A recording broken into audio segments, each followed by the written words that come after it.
1972, in Harlan County, Kentucky, the wooden kitchen often woke before the miner did. The pot of black coffee breathed steam on the stove. The cast-iron skillet held a thin layer of grease from the night before. Against the wall sat a 5-pound bag of flour, priced at about 60 cents, beside a checkered towel and a wooden recipe box, with a lid that never closed completely tight. Inside were cards written in pencil. One bore a brown coffee ring. One was dusted with cornmeal. Another had only 3 words written on it: salt, grease, flour.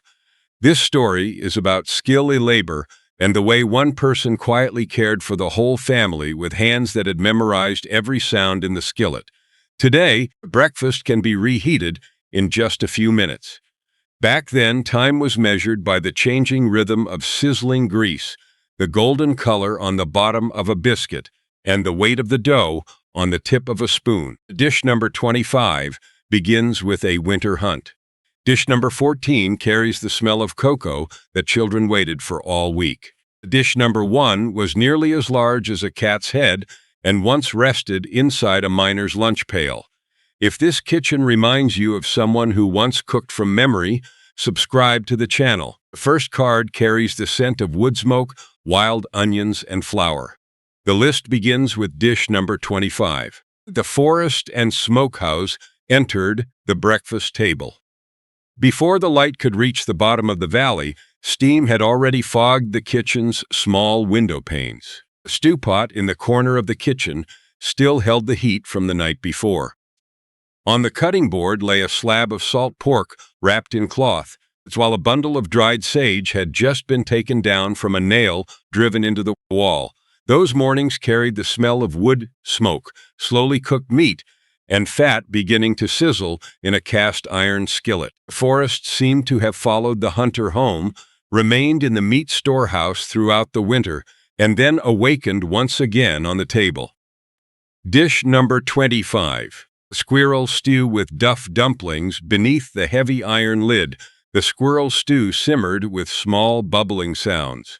Wild onions floated on the surface of the dark brown broth, while strips of dough absorbed the flavor of the meat and gradually swelled and softened in the heat. In the winter of 1972 in Buchanan County, in the coal fields of West Virginia, a 5-pound bag of flour cost about 60 cents. The meat in the pot usually came from the woods behind the house, where a father or older brother returned from a bitterly cold hunt with mud still clinging to his boots.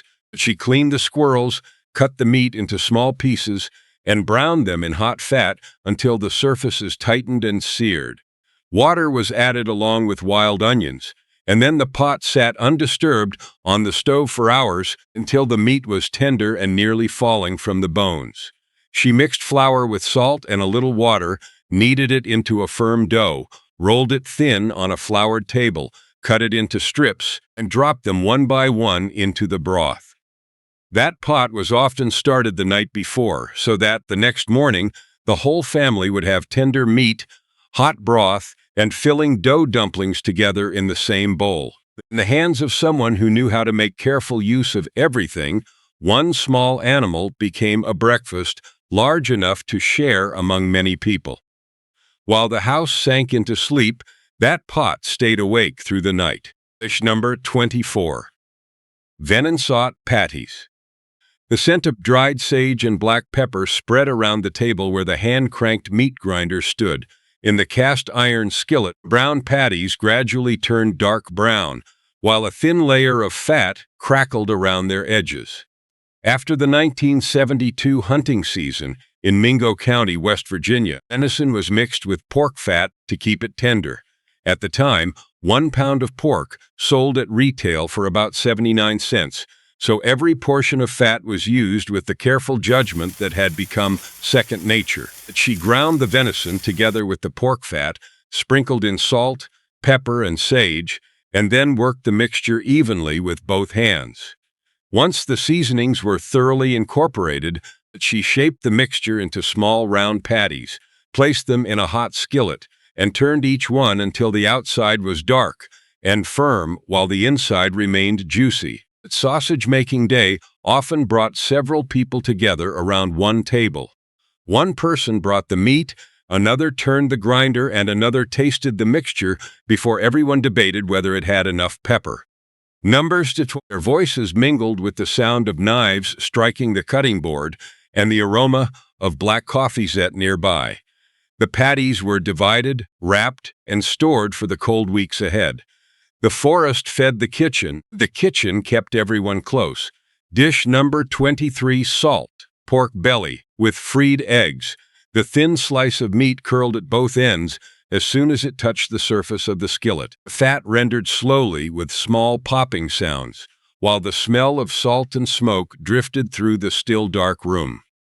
Around 1970, in the mining communities of McDowell County, West Virginia, a dozen eggs cost about 61 cents.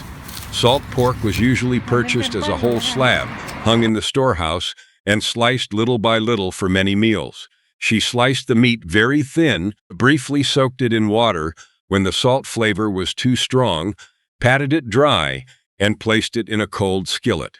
The heat was raised gradually so that the fat would render without burning the meat. Once each slice had curled and become crisp around the edges, she turned it over and then cracked the eggs directly into the hot fat. The whites spread immediately, forming a thin brown border around the yolks, which still trembled slightly. The remaining fat was poured into a jar and saved for frying cornbread, cooking greens, or serving as the base for the next breakfast. One slab of meat provided both food and cooking fat. In that house, every ingredient was given more than one job, and not a single drop of fat went to waste. The forest and the meat storehouse had carried the warmth, the smell of smoke, and the weight of winter into the kitchen. Most mountain mornings began with something smaller, cheaper, and capable of taking countless forms. On the shelf beside the stove, a bag of cornmeal waited to be opened. Cornmeal and the old ways of cooking. The bag of cornmeal was pulled down from the shelf, leaving a trail of yellow dust across the wooden surface. In a mountain kitchen, that familiar meal had many lives. Corn kernels could swell white in a pot, cornmeal could form a crisp crust in hot grease, and a flat cake could cook quietly beneath glowing ashes. In hands long accustomed to fire, water, and time, a single bag of cornmeal could carry a family through many mornings without any two breakfasts being the same. Dish number 20, hominy. The white corn kernels turned slowly in the iron pot, swelling to nearly twice their original size and taking on the pale color of old pearls. As the steam rose, the mild, slightly earthy scent of corn spread through the kitchen, calling to mind autumns when dried ears of corn still hung beneath the porch roof.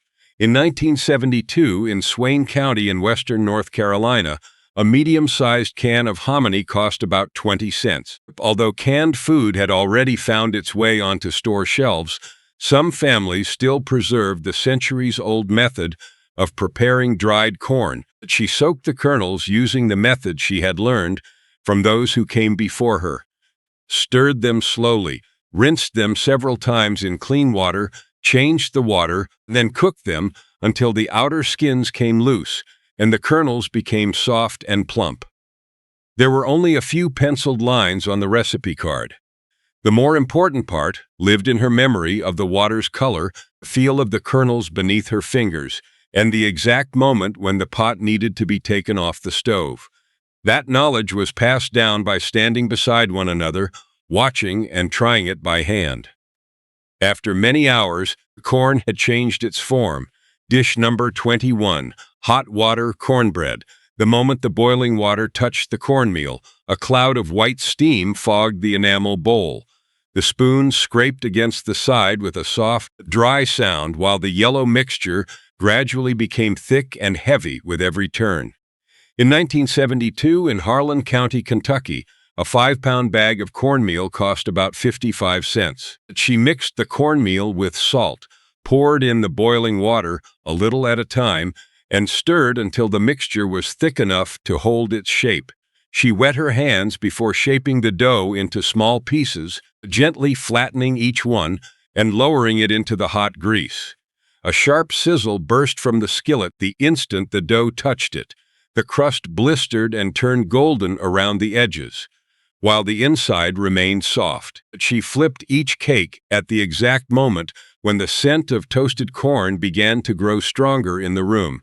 If the grease was not hot enough, the cakes would absorb the oil and become heavy. The temperature was just right. The crust sealed almost instantly. Breakfast was made from cornmeal, salt, water, and the ability to listen to the sound of the skillet. Dish number 20. A baked corn cake near the hearth. A flat cake lay beneath a layer of corn husks that had darkened from the heat. The glowing ashes cracked softly with small popping sounds, while the scent of dried leaves mingled with the aroma of cornmeal slowly cooking in the warmth. Around 1970, in homes that still used wood-burning stoves in Clay County, Kentucky, a 5-pound bag of cornmeal cost about 50 cents. She mixed the cornmeal, salt, and water into a firm dough, shaped it into a flat cake, and wrapped it tightly in corn husks or leaves. The cake was buried near the hot ashes. The heat spread more evenly and slowly than it did over a direct flame.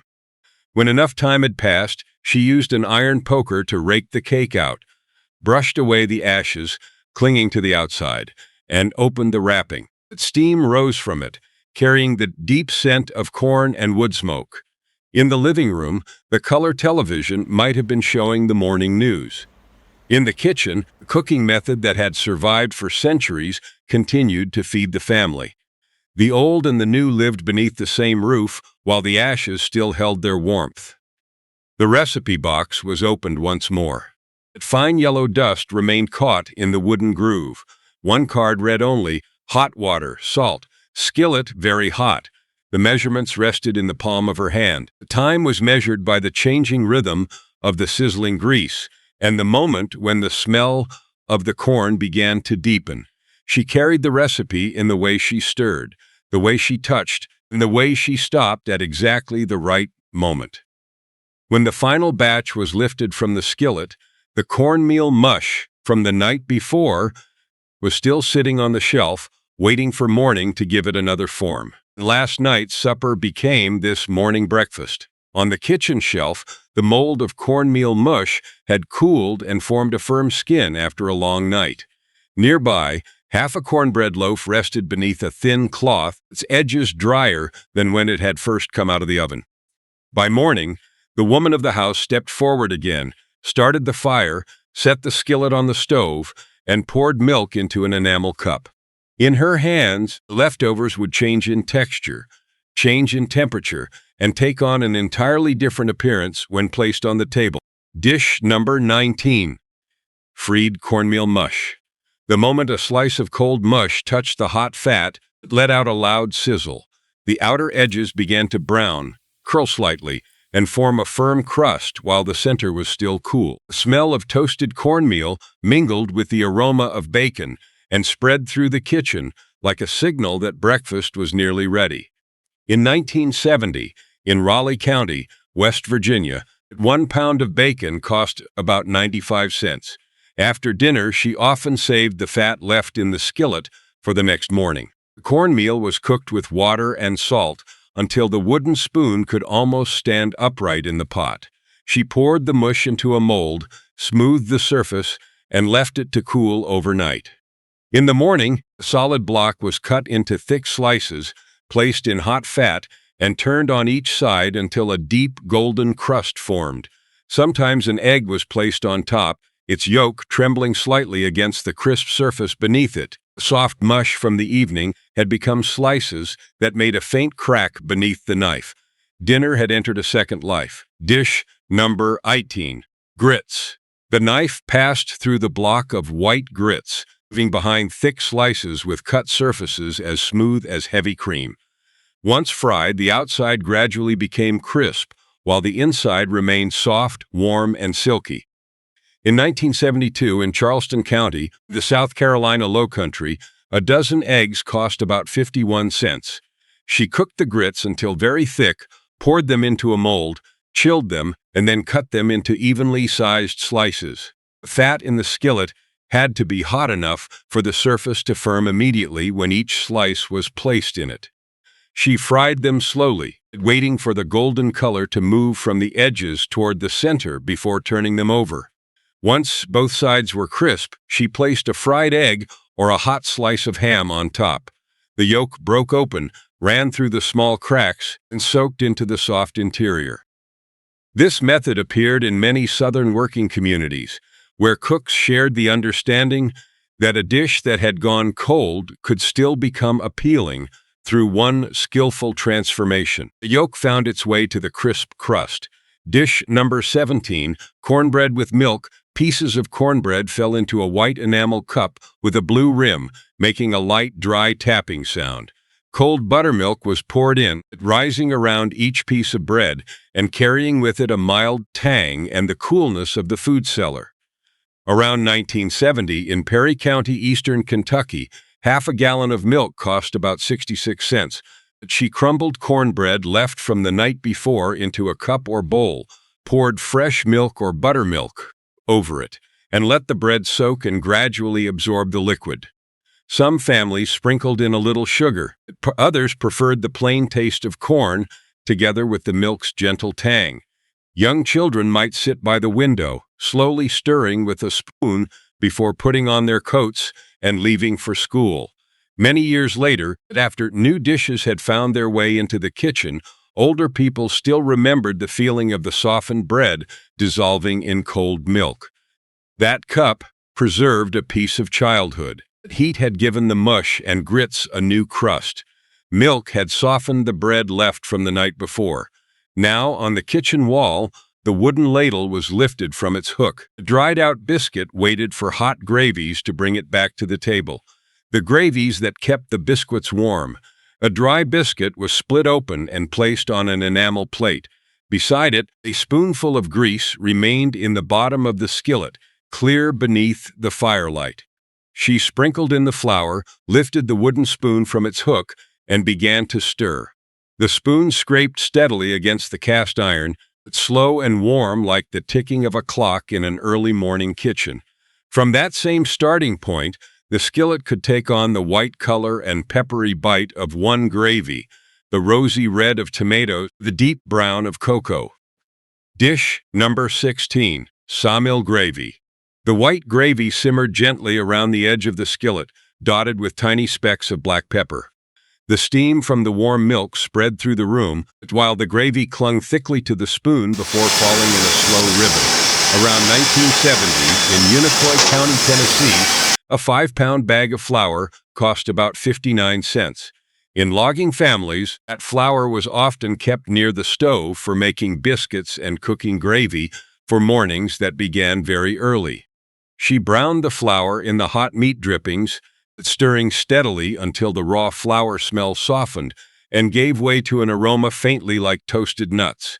The milk was poured in a little at a time, giving her hand time to work out every lump. When the gravy began to thicken, she seasoned it with black pepper, added salt, and stirred in crumbled sausage, if there was any available for breakfast that morning. She knew it was thick enough when the spoon dragged across the bottom of the skillet, leaving a clean path that slowly closed again. The gravy had to cling to the surface of the biscuit while still flowing down into its soft interior. Outside the door, the workday might begin with the sound of power saws and the smell of freshly cut wood. On the table, the biscuit had taken in the hot gravy. Dish number 15, tomo gravy with biscuits. Pieces of red tomato broke apart in the pink gravy, revealing tiny seeds and soft flesh. The bright tart scent of tomato cut through the aroma of meat drippings, recalling late summer days when baskets of ripe fruit were carried in from the garden. In late summer of 1972, in Wilkes County, North Carolina, a medium-sized can of tomatoes cost about 23 cents. Many families still opened jars that had been canned during the previous harvest, when the windowsills were still filled with sunlight and the tomato vines in the garden bent beneath the weight of the fruit. She kept the drippings in the bottom of the skillet, stirred in the flour, and browned it lightly until the mixture turned cream-colored. The tomatoes and their juice were added afterward. She crushed the larger pieces directly in the skillet. then continued stirring until the red softened into pink and the gravy gradually coated the spoon. A little salt and a small amount of pepper made the flavor of the tomatoes fuller. When the gravy was spooned over a hot biscuit, the smell of tomatoes brightened the kitchen again like an August morning. The garden outside might have been bare, but summer returned on the surface of the biscuit. Dish number 14, the chocolate gravy with biscuits.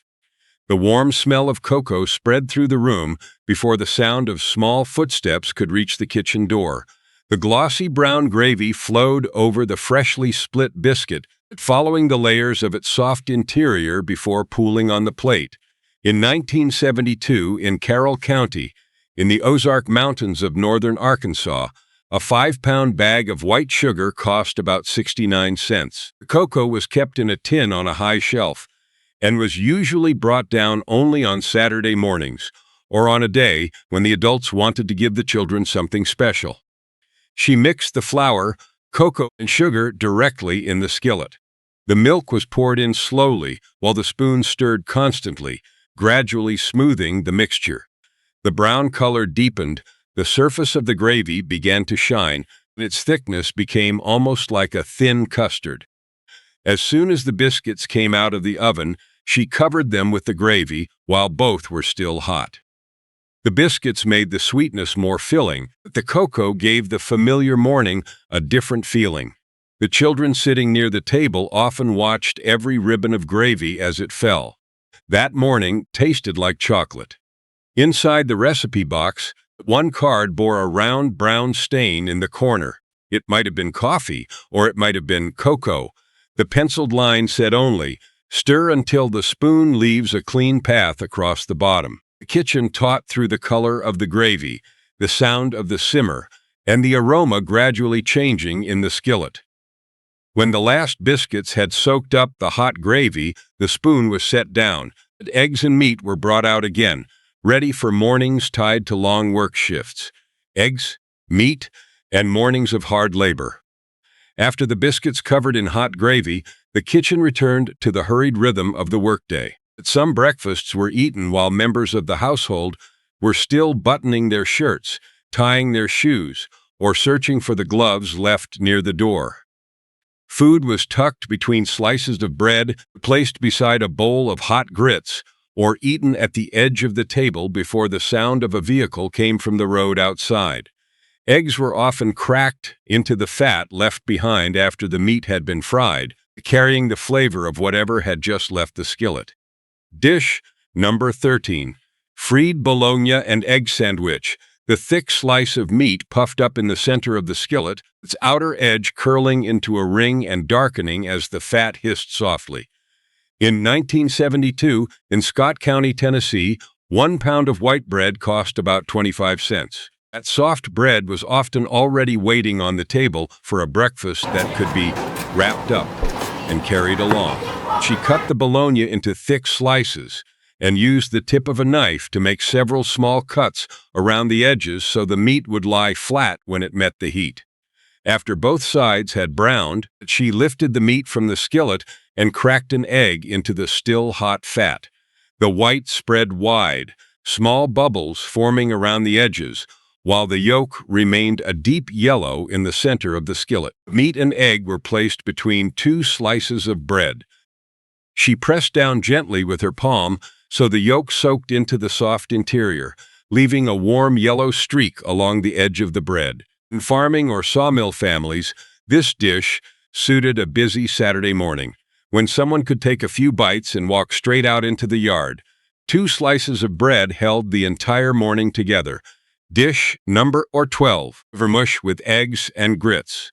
The slice of livermush sat in the center of the plate with a dark brown exterior. Beside it were a bowl of white grits and an egg with a yolk as bright as a new coin. In 1972, in Cleveland and Shelby counties, North Carolina, a dozen eggs cost about 51 cents.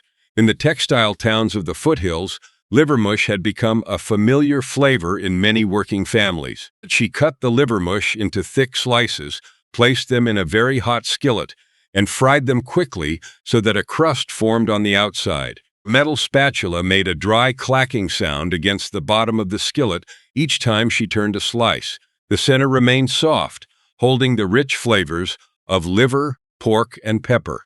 Meanwhile, the grits were cooked slowly until smooth and thick, then spooned into a bowl just before the egg was placed on top. The dish carried a strong flavor associated with factory whistles, the steady sound of textile machinery, and the small streets around the foothills. To those who had grown up with it, that flavor was as familiar as the way neighbors called each other by name across the fence. A region had a flavor of its own. Dish number 11, fried salt pork with eggs. The smell of salty pork threw out of the kitchen before the miner put on the heavy coat hanging beside the door. Around 1970, in Pike County, eastern Kentucky, a dozen eggs cost about 61 cents. In the food storehouse, a slab of salt pork could last for many weeks, sliced little by little for each meal. She cut the meat into thin slices, briefly soaked them in water to soften the salty flavor, and then patted them dry with a cloth towel. The slices were fried until the edges curled, turned translucent, and appeared almost crystallized. Once the meat left the skillet, she cracked the eggs into the still bubbling fat. A brown latesy border immediately formed around the whites, becoming lightly crisp beneath the tip of a fork. That salty flavor went well with cornbread, biscuits, and the cold that still lingered on the doorstep. The meat provided a filling portion, while the fat continued working in the skillet. Salt had preserved the meat through the season, so that another morning could still begin with the familiar smell of smoke. The three dishes that had just passed through the kitchen carried salty flavors, firm textures, the rhythm of physical labor. When Sunday arrived at a slower pace, the kitchen had more eggs, milk, and time. The cornmeal would then leave behind its familiar rough form and become softer, lighter, and more delicate. And cornmeal became delicate. Sunday mornings passed more slowly than the days marked by hurried footsteps on the front steps. The coffee pot was moved away from the strongest flame, allowing the boil to soften into small, gentle beats. The cook had more time to wash the whisk, sift the flour, and wait for the butter to change color in the skillet. When the hands were allowed to work slowly, cornmeal began to reveal itself in softer, more delicate forms. Dish number 10, spoon bread.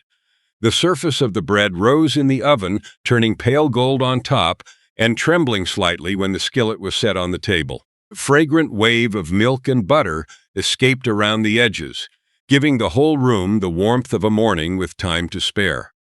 Around 1970, in Rockbridge County, in Virginia's Shenandoah Valley, a pound of butter cost about 87 cents. For families there, that butter was often carefully saved for Sunday mornings, Christmas, or days when guests came to the house. The cornmeal was cooked with milk until smooth and thick. She added butter, stirred in the egg yolks, and mixed well, while the egg whites were beaten until soft peaks formed at the tip of the whisk. White foam was gently folded into the mixture with slow movements of the hand to preserve its lightness. When it finished baking, the top was a soft golden color, while the inside was as tender as warm custard. A silver spoon broke through the thin surface and lifted out the soft, steaming center. The bread had to be served slowly because its gentleness lived in its very texture. Dish number 9. Small griddle corn cakes. Stone-ground cornmeal left tiny coarse grains throughout the inside of each cake. When the bottom touched the hot cast-iron griddle, a firm golden crust gradually formed. The center remained moist and held the deep aroma of corn. Around 1970 in Wise County, Virginia, a 5-pound bag of flour cost about 59 cents. Only a small amount of flour was added to give the cakes a neater structure, while the coarsely ground cornmeal remained the main ingredient. She mixed the cornmeal with water or milk, added a little flour, and sometimes poured in a spoonful of molasses. The mixture had to be thick enough to rest, without spreading on the spoon before being placed on the griddle. Each cake was kept small, thick, and round, and turned when the underside had browned and released an aroma like toasted corn. The cakes were firm enough to carry, yet lighter than a large biscuit. A farmhand could eat one quickly before heading to the fields, with the taste of molasses still lingering in the mouth while the morning dew remained on the grass. The stone mill could still be felt in every coarse grain of corn. Dish number 8, corn cakes with brown butter. At the bottom of the skillet, the butter changed from yellow to amber brown. An aroma like toasted nuts gradually rose, growing deeper with every minute and working its way into the small crevices of the thick corn cakes. In 1970, in Letcher County, Kentucky, a pound of butter also cost about 87 cents. Every spoonful was therefore used with careful attention, especially when the cook wanted to make a familiar dish feel more special.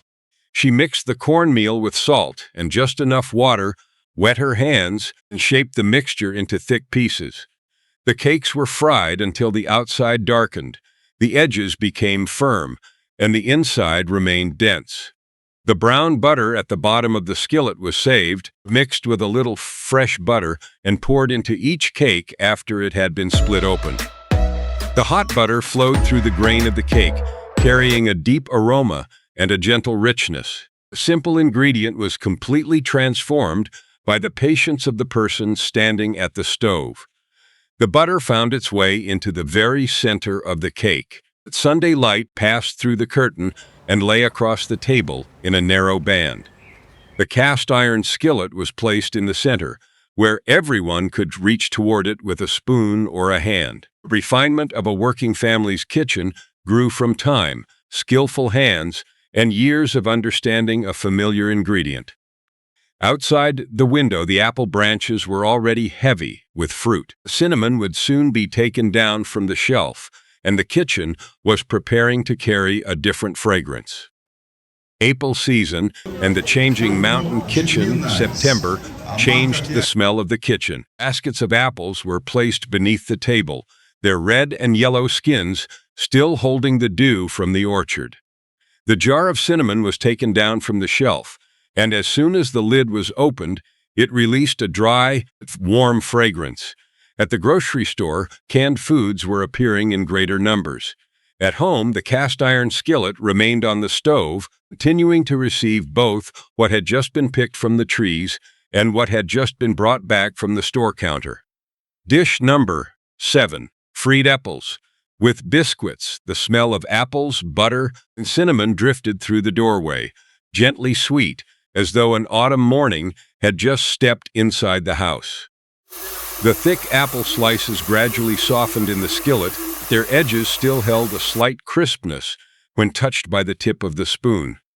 In the fall of 1972 in Ashe County, North Carolina, 1 pound of apples cost about 22 cents. Many families could also pick the fruit directly from their own orchards, selecting the apples that ripened quickly so they could be used before their skins began to wrinkle. She left the skins on, cut the apples into thick slices, and placed them in hot butter or fat. Sugar, cinnamon, and a little water were added afterward. She cooked them slowly, turning each slice until the fruit juices and sugar formed a glossy syrup that lightly coated the sides of the skillet. The biscuit was split in half to receive the hot apples spooned over it. The scent of cinnamon seeped into the soft interior, while the sweet and tart flavor preserved the feeling of an orchard at the height of its season. September rested on the biscuit. Dish number 6. Appalachian stack cake. Thin cake layers were stacked one upon another into a tall structure, with a layer of dried apples darkened by molasses and cinnamon between each one. When the cake was cut, the knife passed through every softened layer, releasing the smell of ripe fruit around the table. In 1972, in Laurel County, Kentucky, apples also cost about 22 cents per pound. The cake often appeared at weddings, gatherings, or breakfasts after holidays, when the chairs were still placed close together and plates were passed from one hand to another. She baked each thin cake layer and cooked the dried apples with molasses and cinnamon until the filling became soft, dark, and thick. The filling was spread between the layers, and then the cake was stacked high, wrapped tightly in cloth, and left to rest for several days. Time allowed the apple juices to soak deeply into the cake, gradually softening the dry layers. People still told the story that each guest once brought one cake layer to a wedding. The story may have grown through many generations, but it still preserved one truth. The cake was connected to the combined efforts of many families. The cake needed time to take shape. Dish number 5, fried hominy with bacon and eggs. The white hominy kernels crackled in the bacon fat. Each time the spatula slid across the bottom of the skillet, the kernels rolled slightly, revealing edges that had just begun to turn golden. In 1972, in Sevier County, Tennessee, a dozen eggs cost about 51 cents. During that same period, canned hominy was becoming increasingly easy to find in rural stores, saving cooks many hours of preparation. She drained the hominy, fried the bacon first, and then kept the fragrant fat at the bottom of the skillet. The hominy was poured in and stirred until the surfaces of the kernels became firm and golden. A small amount of onion could be added, then the eggs were cracked directly into the center of the skillet, allowing the whites to flow around the hominy and pieces of bacon. The can brought the convenience of a new way of life. The cast iron skillet, bacon fat, and method of seasoning still belonged to older experience. The old and the new met in the skillet. The recipe box now held only 4 cards. The edges of the paper were darkened by fingerprints and grease stains. Its one card bore a brown coffee ring, while another still held cornmeal dust in its fold. The final 4 dishes preserved the most essential flavors of a mountain morning: cornmeal, coffee, ham, and biscuits. 4 essential flavors of a mountain breakfast. The final 4 cards lay close to the bottom of the recipe box. The writing was shorter because the cook knew the rest by heart. A bowl of cornmeal, a spoonful of ham drippings, a little black coffee, and a handful of flour. That much had once been enough to begin a long day among tobacco fields and coal tunnels darker than the morning itself. Dish number 4, stone-ground cornmeal mush with red-eye gravy. The brown gravy touched the surface of the white cornmeal mush and spread into glossy streaks. The smell of roasted coffee mingled with the steam from the salty ham, creating a deep flavor familiar to anyone who grew up around a mountain kitchen. Around 1970, in Campbell County, Tennessee, a pound of coffee cost about 91 cents. She cooked stone-ground cornmeal with water and salt, stirring until the mixture became very thick. After frying the ham until its edges darkened, she poured black coffee into the hot drippings, scraped up the brown bits from the bottom, and poured the gravy over the bowl. That bitter, salty, smoky flavor was learned over many mornings. The moment someone smelled coffee hitting hot grease, they knew they were close to home. You had to grow up with that taste.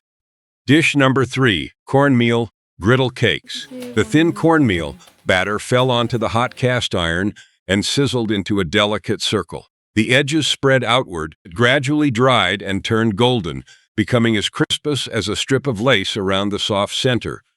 In 1972, in Greene County, Tennessee, a 5-pound bag of cornmeal cost about 55 cents. She mixed the cornmeal with water or buttermilk, added salt, and sometimes 1 egg.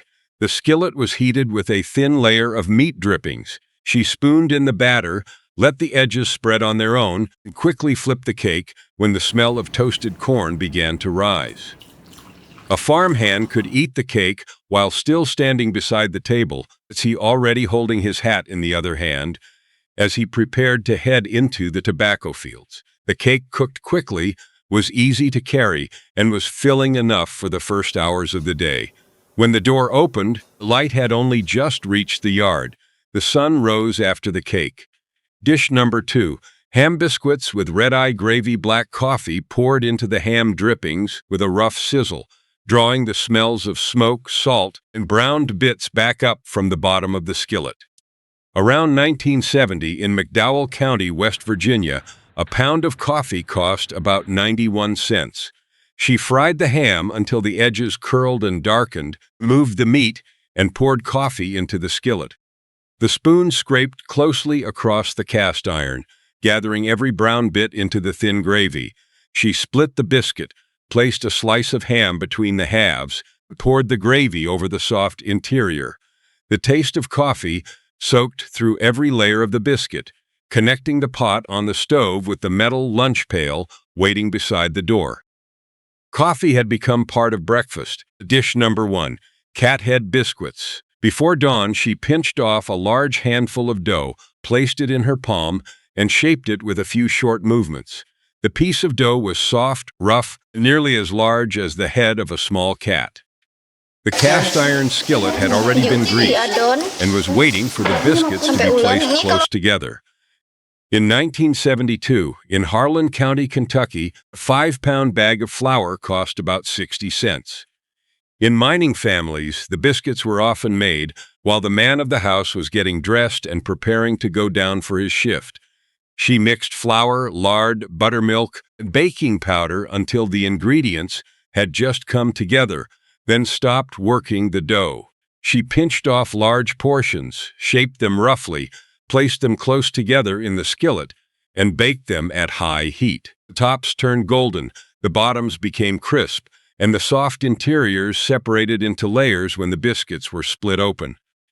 She often made a few extra, wrapped them in paper, placed them in the lunch pail with a slice of ham. The biscuit was large enough to dip into gravy, fill with meat, or eat during a break underground. It held the entire image of a mountain morning. Hands awake before dawn, the cast iron skillet, a day of labor, and the quiet care given to someone about to leave home. It ranked first because of the fullness of its meaning, not because it was elaborate. From a simple piece of dough, she made food that could follow someone into the heart of the mountain and remain with him through many hours of work. She knew through her hands. The cathead biscuit card was placed on the table. Only a thin black layer of coffee remained at the bottom of the pot. Outside the door, the sound of footsteps gradually faded along the road leading down to the mine. In the kitchen, the skillet cooled slowly, while the recipe box remained open beneath the first light of day. The 25 breakfasts that have just passed were 25 ways a pair of hands kept a household together. The forest went into the stew pot. Salt-cured meat lasted through the cold season. Cornmeal became soft mush, crisp cakes, fried slices, and smooth bread that had to be served with a spoon. Leftover coffee became gravy, while cornbread from the night before softened again in a childhood cup of milk. In her hands, every portion of food always had one more morning left in it. The final card was placed back inside the recipe box. Its corners had grown soft, the pencil marks had faded, and a few grains of flour still clung between the fibers of the wood. She knew how to make a small amount of food carry the whole family through a long day. Those dishes gradually faded away when no one was left to ask how long to stir, how to listen to the sound of fat in the skillet, and how to recognize the smell of bread that had just finished cooking against the bottom of the pan. A recipe can live a long time in memory, but a memory still needs someone to keep it. If your family kitchen once had a dish like one of these, leave its name in the comments. Subscribe to the channel so that next week the recipe box can be opened once again beneath the kitchen light. The final card returned to its place. The lid of the box closed. The cast iron skillet had cooled, but the kitchen still smelled of coffee.